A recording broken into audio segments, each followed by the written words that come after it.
Welcome to the channel. Today, we're exploring some unbelievable story. Stay tuned and let's dive in. I've frequently reflected on how my life has evolved from carefree youth to the responsibilities that come with aging.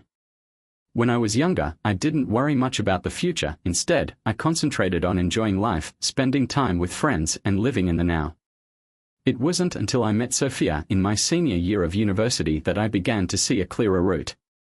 She stood out intelligent and modest, yet with a powerful inner drive that attracted me. Looking back, I understand how fortunate I was to discover her. Our connection developed gradually, and we quickly became inseparable. I wasn't the kind to hurry things, yet everything seemed perfect with her. We had comparable objectives, supported each other, and created a life that I was proud of. Little did I realize that our marriage would be challenged in ways I could not have predicted. My name is Michael, and this is the tale of a marriage that seemed to be stable but eventually fell apart. Sophia and I had been married for 24 years. On the surface, everything seemed perfect. We had a lovely daughter, Jessica, who was finishing up her university studies and had a job lined up in Philadelphia. We lived in Providence, just a few hours away, and were thrilled about the new chapter in her life. We had always seemed to be happy. We met at university, soon fell in love, and I believed we had a profound connection. Before Sophia, I had two significant relationships, one in high school and one in university. Sophia was often described as gentle and lovely, which was true, but she also had a blazing temper when she felt passionately about anything. I'd been on the receiving end of it a few times before and typically backed down when she was firm in her beliefs. We evolved our routines throughout the years. I worked in wholesaling, and she spent several years in the city's public works department. She remained at home with our kid for the first 5 years before returning to work. Despite the hurdles, she adored her work. My job was flourishing, so we returned to our hometown, which we adored. I had other employment offers, but Sophia refused to go since her mother was still in the region and becoming older. My parents had both died, which was difficult, but Sophia, my daughter, and her mother provided me with support. She loved my parents as well, and her sorrow was as great as mine. When you've been married for a long time, it's natural to begin taking each other for granted. That is likely what happened to Sophia and myself. With our daughter away at university and about to move out permanently, I felt it was the ideal moment to renew our relationship. I began taking Sophia on weekly dinner dates in the hopes of reinvigorating our love relationship, which had become stale. But something seemed odd. After hearing so many tales about cheating spouses and witnessing subtle changes in Sophia, I became concerned. I never imagined she would damage our marriage. She had always done the right thing, and I absolutely trusted her. I paid the bills while she handled the housework. We worked well together and always spoke about important purchases. Working in wholesale, the Christmas season required me to work long hours, typically 60-hour weeks as an assistant manager. Sophia, on the other hand, frequently took time off for the holidays.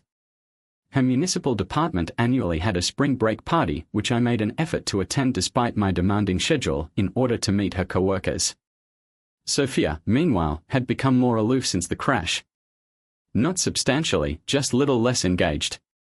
I shrugged it off, but she began to lose interest in romance. Our dates grew less delightful for her, and our romantic life decreased from once or twice a week to once or twice a month. She blamed the stress at work, but something didn't seem right. I made infrequent business visits to the regional headquarters, and in September, I was slated to be gone for a week. Sophia always disliked it when I traveled, but this time she merely murmured, "Okay." That caught my attention. She didn't appear to care about spending time together, and I kept asking if she was okay. She said she was just weary from work. I advised she see a doctor, and she agreed. Before I departed, Mom advised me to have fun and behave. I shrugged it off since these excursions were more business than pleasure, but it was unusual. She had never questioned my conduct before. As I pondered about Sophia's behavior and comments, I realized something was wrong. I inquired whether everything was well, and she responded yes. When I told her I'd miss her, she dismissed it, claiming it was just 5 days. She normally despised sleeping alone, and I became concerned that she may not be sleeping alone. I kept a careful eye on her throughout the weekend before taking off on Sunday afternoon for my return journey on Friday evening. I contacted her friend Lauren, but all she said was that Sophia seemed exhausted. I also chatted with her coworker, Rachel, who stated that a new boss, Brandon Carter, had just joined their department. Rachel said that the new regulations were keeping everyone busy, but Sophia had not mentioned this to me. When I asked Rachel more about Alex, she hesitated but eventually told me he was a big, intimidating man, about 34, 63, and over 200 pounds. He played football in college and, according to Rachel, seemed to like Sophia. They went out for lunch at least once a week, but Rachel hadn't noticed anything beyond that. I thanked her but asked her to keep me informed if anything seemed off with Sophia. She agreed, though it didn't make me feel much better. As Saturday approached, I tried to learn more about this handsome and intimidating Alex, but Rachel's description only made me more worried that my wife, who was more of a follower, might be drawn to him, despite the fact that I called our daughter, Jessica, and asked if she'd noticed anything unusual about her mom. She agreed that Sophia seemed distant but didn't think it was serious. I asked if she could casually ask her mom about work without raising suspicions. Jessica agreed and promised to call me later. Meanwhile, I kept myself busy with yard work, staying close to my phone. Sophia mentioned she was going shopping alone and would return soon. After she left, I decided to try Axie while packing for my trip. I considered driving by Brandon Carter's house just in case Sophia had dressed as if she was really going shopping, but I wanted to be sure. It took me about 15 minutes to get there. I noticed a black sedan with Pennsylvania plates in his driveway, which seemed likely to be his car, because he had recently moved from Philadelphia. The city seemed to pay its department managers well. Seeing no other cars, I returned home. My neighbor, Peter Dawson, when I got inside, I started doing laundry for my trip. I usually mix my clothes with Sophia's to make a full load, and while going through the hamper, I found some new black lace bras and underwear I hadn't seen before, which felt like another sign of trouble in our marriage. Normally, Sophia would joke that I just didn't notice her clothes, but I was certain this lingerie was new. I checked the underwear and found nothing unusual, but my mind was racing, especially since Sophia had always been a great cook, but I could tell we were both thinking about the unspoken tension between us. Sophia came home a little later, and I asked how her shopping went. She said she didn't find much, but mentioned a sale at the mall. Normally, she loved shopping, especially with my employee perks, but she didn't seem enthusiastic. When I asked if she went anywhere else, she vaguely mentioned trying some new stores, which made me uncomfortable. After dinner, I said I needed to get allergy medicine and asked if she needed anything. She gave me a short list and I teased her about spending time together since I'd be gone for a few days.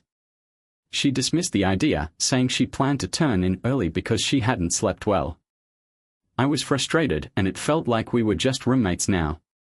When I returned from the store, she complained about everything I bought, picking fights over the wrong paper. I awoke early on Sunday, made coffee, and read the paper. When Sophia came downstairs, she got ready for church, so I dressed quickly, and we left together. At church, Sophia acted like her usual self, sweet and friendly with everyone. I was hoping for a sermon on fidelity, but no such luck. After the service, we headed home, but she barely spoke to me once we got back. She rushed inside, forgetting her keys, and I had to let her in. She made herself a sandwich without later. I folded the laundry and left her lingerie on the bed, wanting her to see it.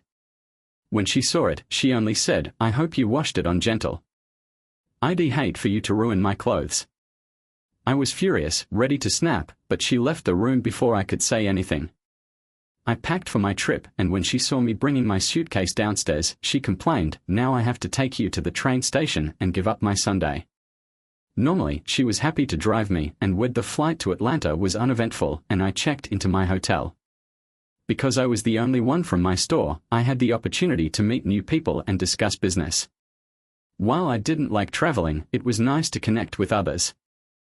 I didn't bother calling Sophia to let her know I arrived safely, as I usually would, because there didn't seem to be a point anymore. She wasn't mine anymore. I called Jessica and told her I'd be gone for a few days and that she could reach me on my cell. I didn't hear anything from Sophia, but I was certain she was relieved to be apart from me. That evening, I had dinner with others from across the country, but I was exhausted and needed sleep after a few restless nights. In the middle of the night, I woke up in tears, finally releasing all the emotions I'd kept bottled up. I realized my marriage was over. Unless Sophia somehow it was clear Sophia had emotionally checked out and I wasn't going to get her back. I called my lawyer, who said he could prepare divorce papers and that it would most likely be a 50-50 split due to our similar incomes. Jessica's college expenses were covered, so that wouldn't be an issue. I accepted that the end was near and began checking our accounts, which I usually handled. Sophia had never been involved in the finances and only cared about what she wanted to buy. Later in the week, I called my neighbor, Jack, to see if he'd noticed anything at our house. He told me that Alex had been picking up Sophia every morning and dropping her off every evening. I laughed bitterly and said, "Thanks for the info, Jack." Jack had been watching everything, and for once, I was thankful. I asked him for a favor: keep an eye on the car, let me know how long it's there, and, if possible, take some photos. I was honest with him about my suspicions. By Thursday, I asked my boss if I could leave Atlanta a day early, explaining that something urgent had come up at home. He agreed, so I booked an early evening flight. I called Jack again, and he told me the car had been parked overnight, sending me photos with timestamps. "So you, Jack," I said. As I flew home, anxiety built up about what I'd find. I knew the marriage was over, but Sophia's behavior still shocked me. How could she change so quickly? After landing, I checked my phone. Still no Sophia, but Jessica had called, so I returned her call. She said, "Dad, I tried calling Mom, but she didn't answer." I left her a message to call me back. Driving home, I saw no cars in front of the house, but thought Sophia's might be in the garage, so I stopped by Jack's house first. Jack greeted me and said, "The car was parked in front of your house all night. No discretion at all." I nodded, feeling the weight of hello. I felt sick but replied, "Thanks, Jack." He apologized for telling me, but I reassured him, my marriage is over anyway. I had to decide whether to wait for them to return or confront Sophia right away. I called my lawyer, explaining the situation, and he advised me to wait for a private investigator in case things got heated, but I couldn't wait, I needed to see it for myself. "I have to know for sure," I said, despite his warnings. "I'm going in soon. I want to catch them in the act, not just talking," I told Jack. Jack offered to accompany me, but I declined. He left the room briefly and returned with a pistol, just in case something happened. "I'll stay outside with my camera and phone, just in case," he said. I appreciated Jack's assistance, but the reality of what I was about to do hit me hard. I walked to my house, checked the time, and it was around 9 p.m.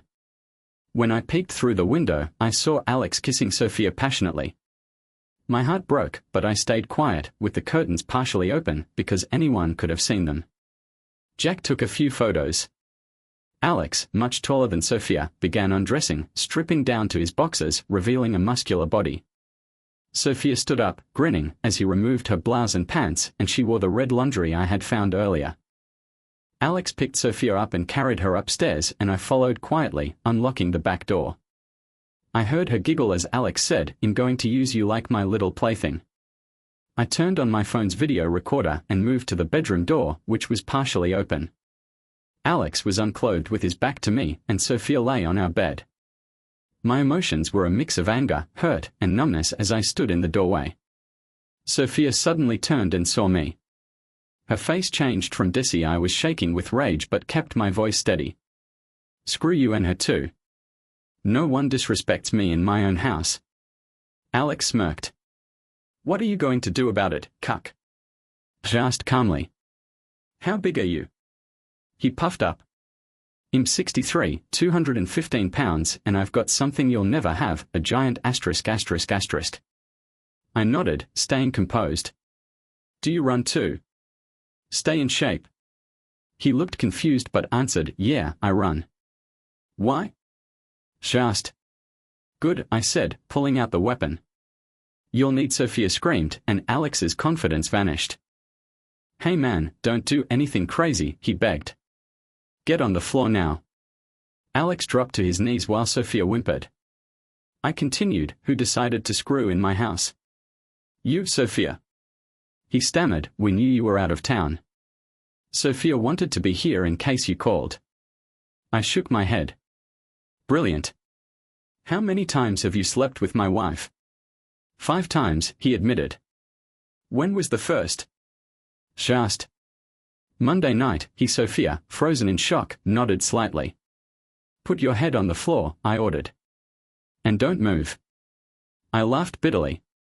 Your **** doesn't seem so big now. Not so arrogant, are you? I pointed the weapon at his lap. How about I pull the trigger?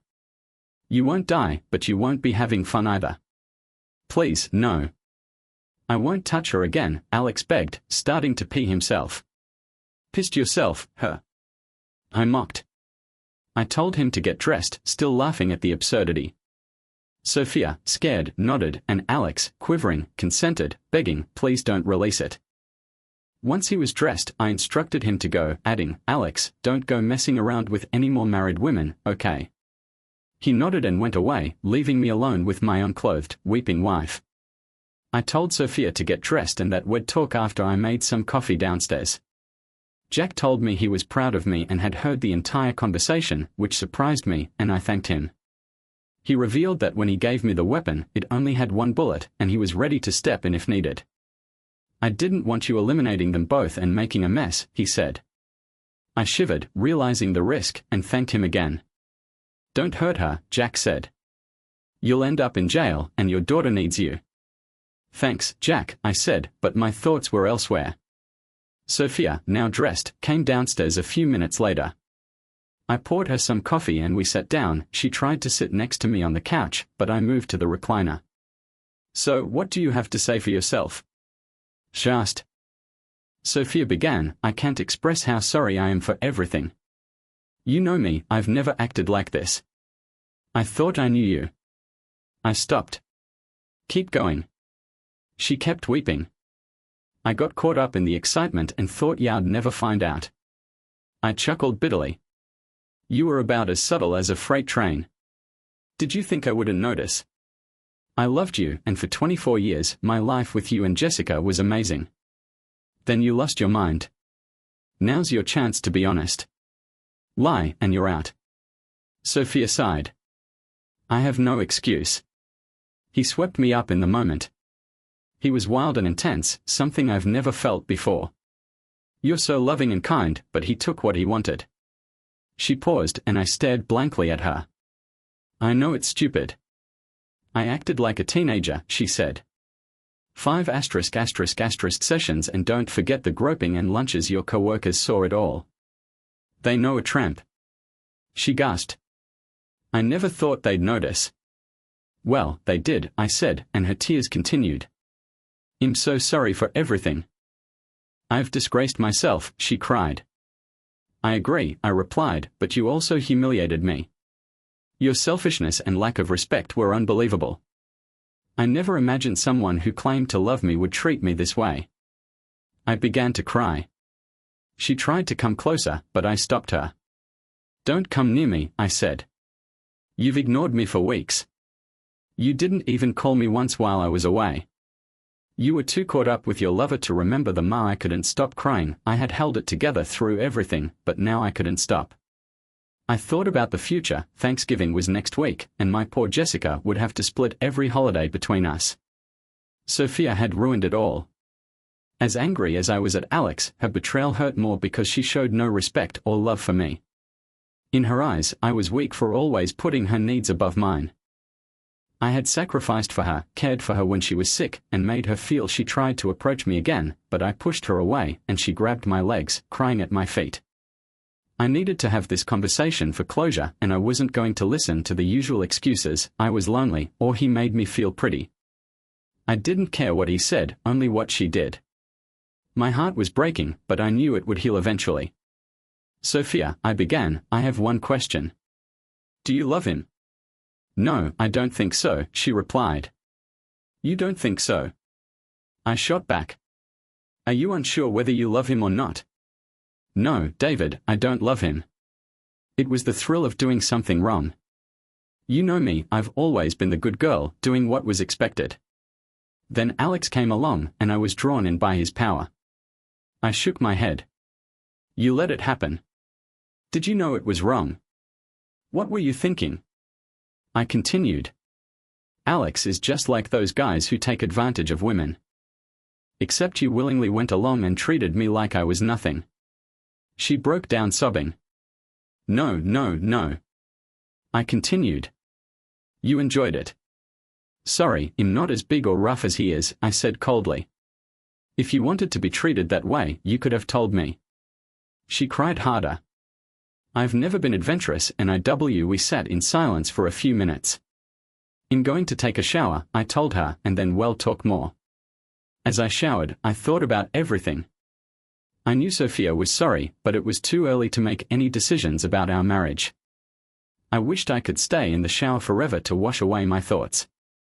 When I returned downstairs, Sophia looked completely drained. Mine had been building for weeks. Finally, she spoke. David, I love you and always will. I know my actions don't show it, but I'm devastated by what I did. I cut her off. Stop it, Sophia. I know you're sorry, but if I were still in Atlanta, what would you be doing right now? She was silent. Tell me, I demanded. She hung her head and whispered, I'd be with Alex. With him? I thought. We made love.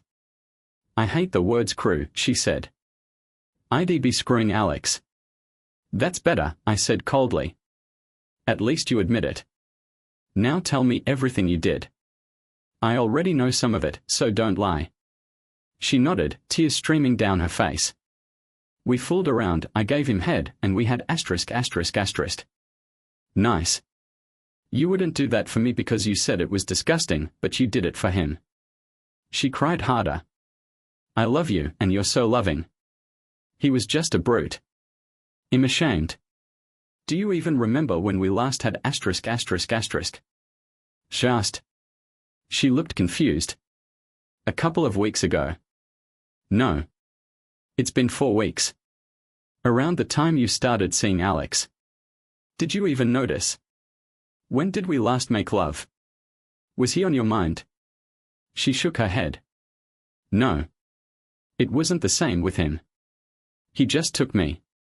We made love, but you liked it just a couple of hours ago. Has all you see? She was crying. I'll do anything to ease your pain. I never thought I could hurt you so badly, she told me. Do you want to keep seeing him? She asked lightly. He made you feel things I never could. Even if you let me try, I don't want him. David, I want you, she kept saying. I find that hard to believe, you responded. You can change that fast. We both need sleep. I'm off tomorrow and maybe things will be clearer after we rest, I said, getting up. I grabbed a few things and took them to our daughter's room. Sophia followed me, looking devastated. I want to sleep with you, she whispered. Our bedroom is ruined because of you and Alex, I responded coldly. I doubt I'll ever sleep there again. You should stay in it. You have things to do tomorrow. She wasn't sure. What things? Go to the doctor and get checked, I instructed her. Alex probably slept with lots of women. You need to get tested for your own safety. If you slept with him before we last had ****, you need to tell me, because I might need to be tested too. Also, did he talk you into using our bed? He was trying to degrade me and make me feel betrayed. That makes me furious. You enjoyed seeing me humiliated. Have a nice night. I slammed the door and went to bed. Sophia left and went back to our room, and I tossed and turned for hours before finally falling asleep. When I woke up at 7 the next morning, Sophia was already in the kitchen, making coffee and telling me she had taken the day off. We have the whole day together, she said nervously, and I want us to talk. The thought of listening to her all day made me uneasy, but I sat down for breakfast. We ate without talking until she said, "You'll get tested for STDs. I want to work through this with you." Why? Sarcastically asked. If you still want your lover and can keep it quiet, just keep seeing him. She was staring at me. You want me to keep seeing him? Isn't that what you want? I responded, he charmed you and you loved it. You'll see him at work every day anyway. Nothing has to change. Might as well keep enjoying ***** if that's what you like. She looked at me with tears rolling down her cheeks. Why are you saying this?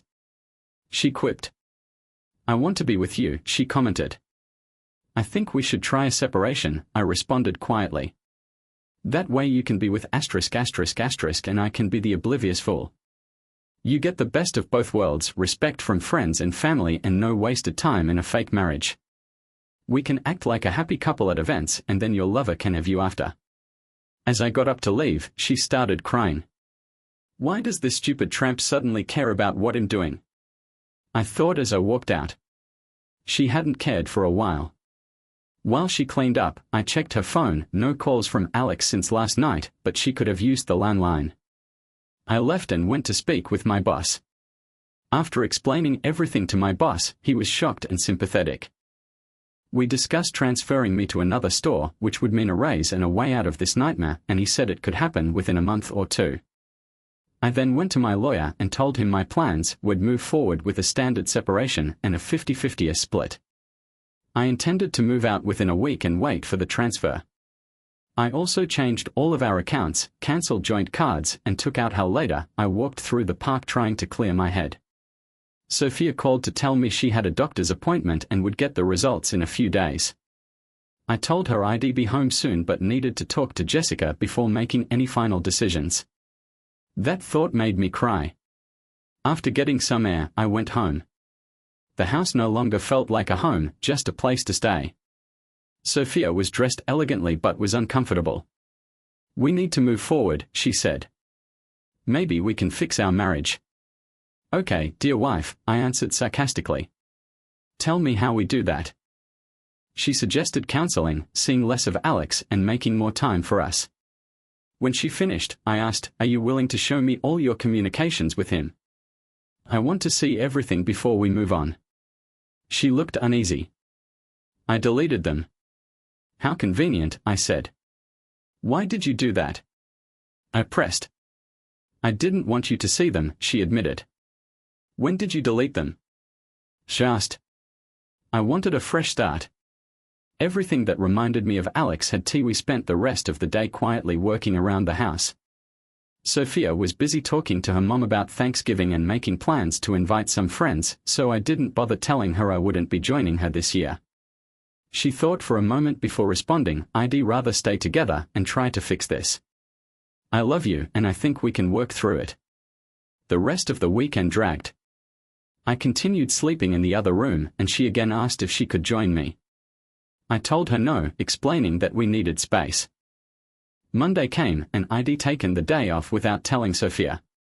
While she went to work, I moved into a temporary motel for a few days, waiting for news on my transfer. My regional boss was looking into two options. Because I was the assistant manager, the store manager, a good friend, knew this move would. I called Sophia's office around lunchtime and spoke with Rachel, who was hesitant to talk, but I needed to know how Sophia was behaving at work. Rachel said Sophia had been very quiet and kept to herself.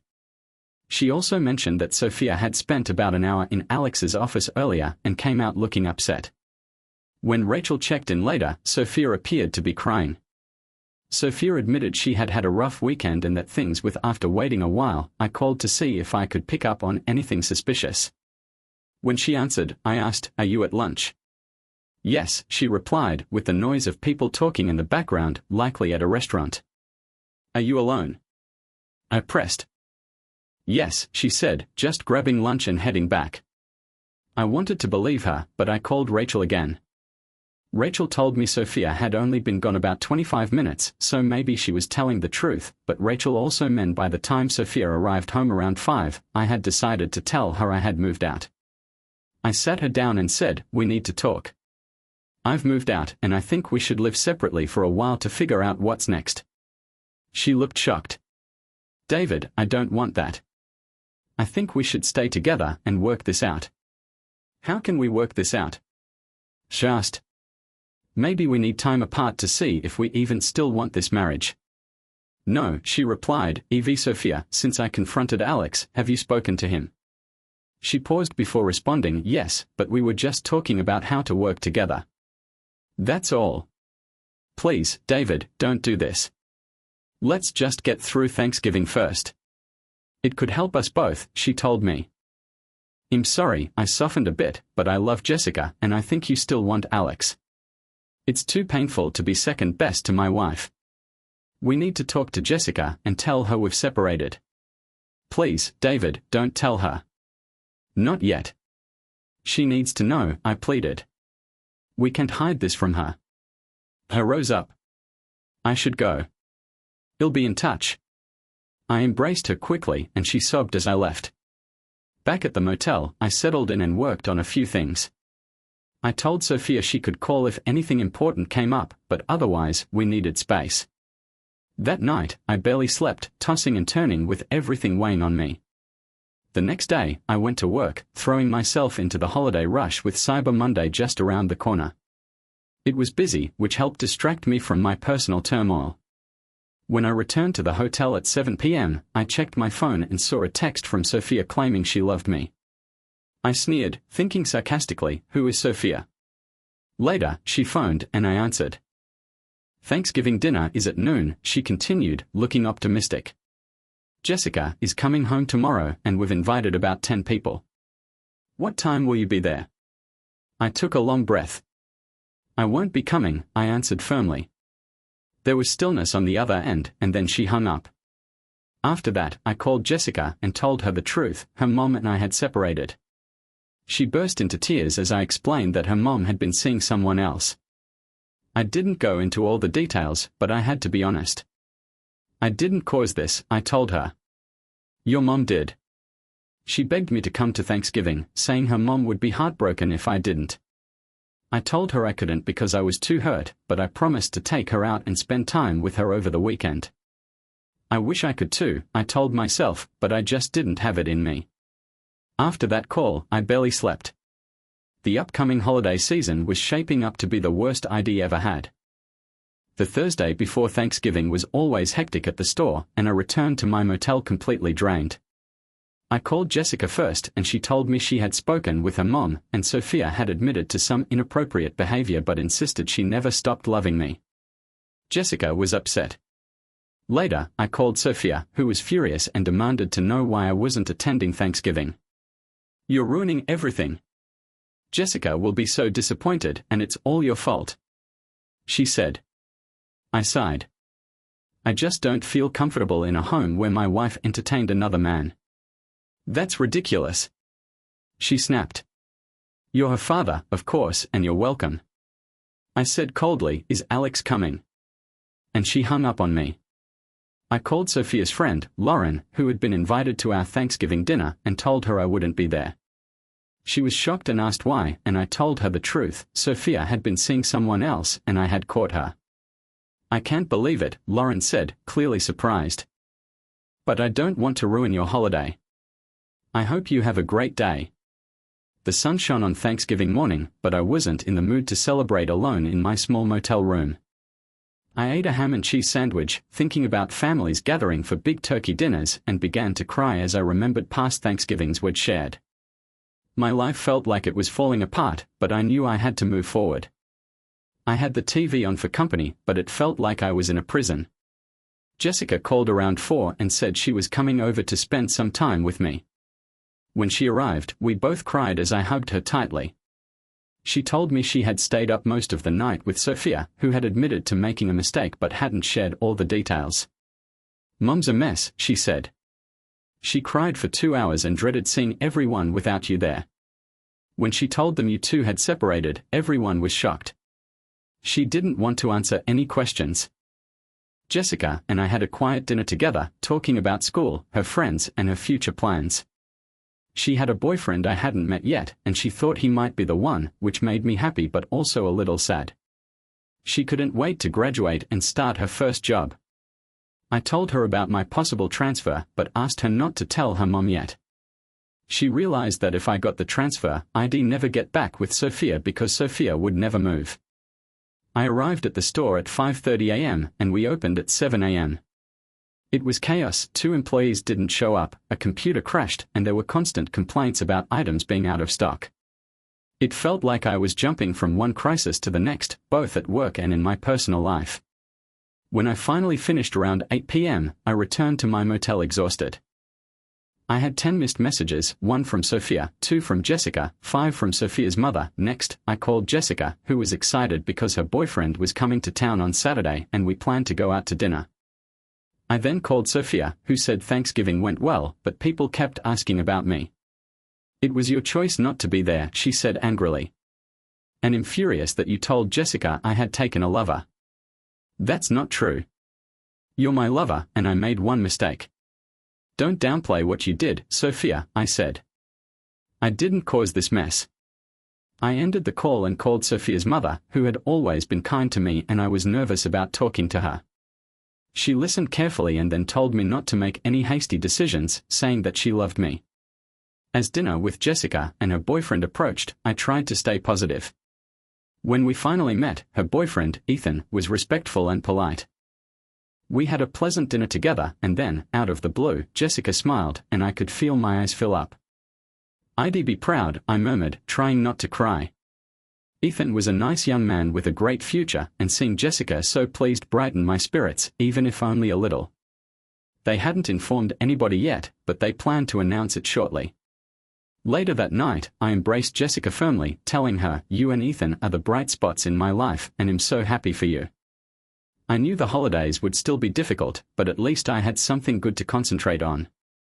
Sophia had called a few times, but for the most part, she left me alone, and I didn't know much about what she was up to, so I didn't want to ask. Work continued to consume the majority of my time, keeping my mind off Sophia. I went to the store early every day and came home late, collapsing into bed. Sophia called one afternoon to check in. "How are you?" she asked. "Busy," I responded quickly. "I miss you," she said. "I've been doing a lot of thinking, and I'm hoping we can work things out." I stayed silent, not knowing how to respond. "There's a spring breaks party for work this weekend," she went on. "I'm not sure if I should go without you." "I miss you, David. This will be the first spring breaks party I've gone to without you." I sighed, knowing she was trying to tug at my emotions. "I don't know what to tell you, Sophia. I've got a lot of work, and I'm swamped." She shifted the conversation to Christmas shopping. "I've been getting things ready for Jessica's presents, and I'll make sure she has everything she needs. Can you help cover some of the costs?" "Of course," I said, keeping the conversation neutral. "Okay, I've got to go now." "I'll talk to you later," she said before hanging up. A few minutes later, my phone rang again, this time from Sophia's mother, who sounded pleasant but serious. "David, I need to speak with you in person," she said firmly. "When can I see you?" I knew this conversation was inevitable. "How about tomorrow night at 9? I suggested. "No," she insisted. "I need to see you now." I dreaded what was coming but agreed. "I'll be there shortly."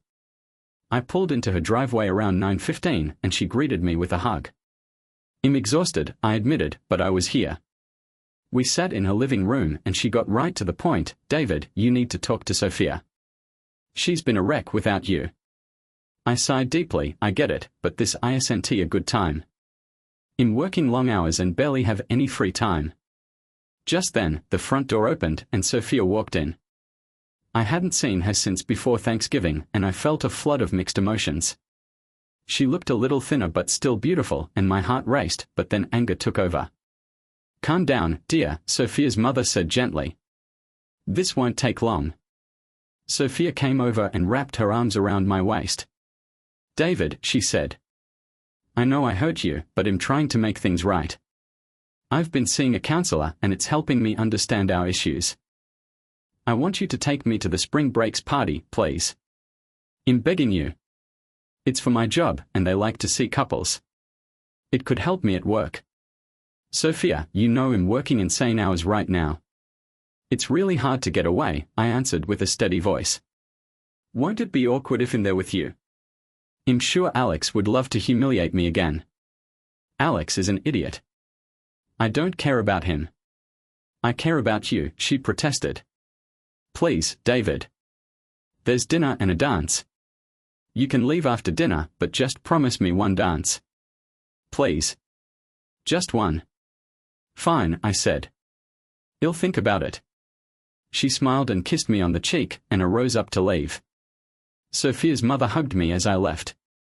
"Please give her another chance," she whispered. "She's lost without you." "I'll think about it," I replied, returning to the motel. The party was scheduled for the following Saturday at the Hilton, with cocktails at 6, dinner at 7, and dancing from 8:30 to midnight. I checked my work schedule and it appeared that I could make it until around 8:30, but I wasn't convinced. A few days later, I called my lawyer and asked him to have the paperwork ready in case I wanted to proceed. I also asked if he knew a private investigator, and he recommended a guy named Phil. I contacted Phil and explained everything, including how I had agreed to give Sophia one last chance, primarily for Jessica's and her mother's sakes. Phil agreed to follow Sophia for the week leading up to the party. Sophia contacted me all week, saying she loved me and couldn't wait to see me at the party in my tux. Because I hadn't committed yet, I answered, "I haven't decided if I'm going."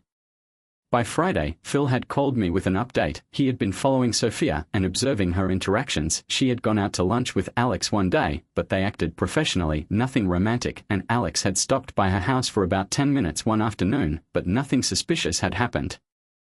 The fact that Alex had been at my house made my blood boil.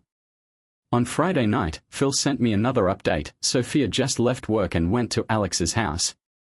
She's been there since 5:30. A pizza was delivered around 6:15. It was now 8:30 and I felt sick to my stomach. Even if I had been considering giving her another chance, this was the final straw. I asked Phil if he could obtain any images and he said he'd try. I closed the shop at 10 p.m. that night, and it generally took about an hour to wind things up, so I was in a state of anxiety, knowing that any hope I had left was gone. Around 11:15, Phil emailed me some images of them embracing and sitting close together in Alex's living room.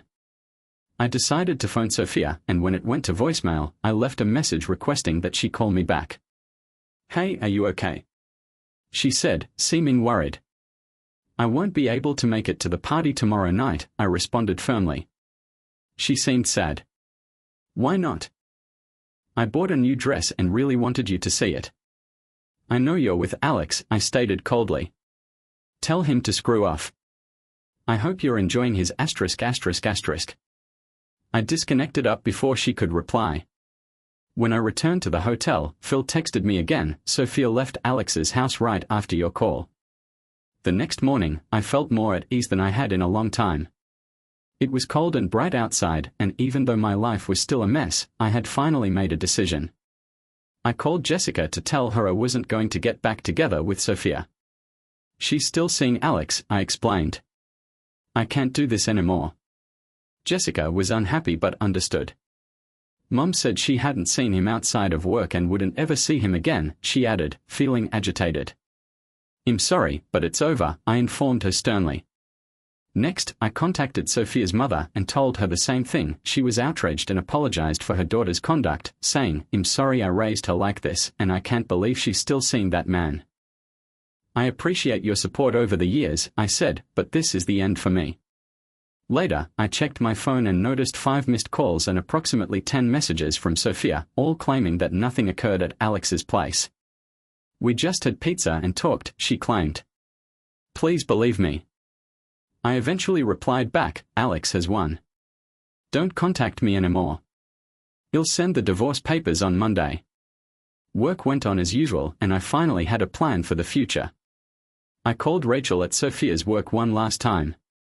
"This is the last time I'll bother you," I promised. "Thanks for everything." She told me about the spring break party, saying Sophia was quiet. She mostly stayed with the girls, danced with a few guys, and yes, she danced with Alex once, but she didn't look happy. "Did she mention me at all?" I inquired. Rachel responded, "She said you two were probably getting a divorce," and then started crying. "Take care and have a great Christmas," I added, thanking her once again. That night, Jessica came over and we had a quiet dinner in my motel room. We were both feeling down, but just seeing her lifted my spirits. She told me Sophia was unhappy and they had been arguing about her lifestyle and how she treated me. "Mom cried most of the night," Jessica said. "I told her you're getting a transfer and leaving the area after spring break." Sophia broke down, saying she was wrong about everything. She always thought you two would get back together. "That's not happening," I told Jessica firmly. "I'm moving on." Jessica also informed me that Sophia had got the divorce papers, she put them down and hasn't touched them since they arrived. I responded, tell her to just sign them. It's time to move on. Almost 2 years have gone since that dreadful period in my life, and I've settled in Charlotte and am happier than I've ever been. My darling daughter, Jessica, is married to Ethan and they reside in Northern Virginia. She loves her work and intends to have a family in a few years.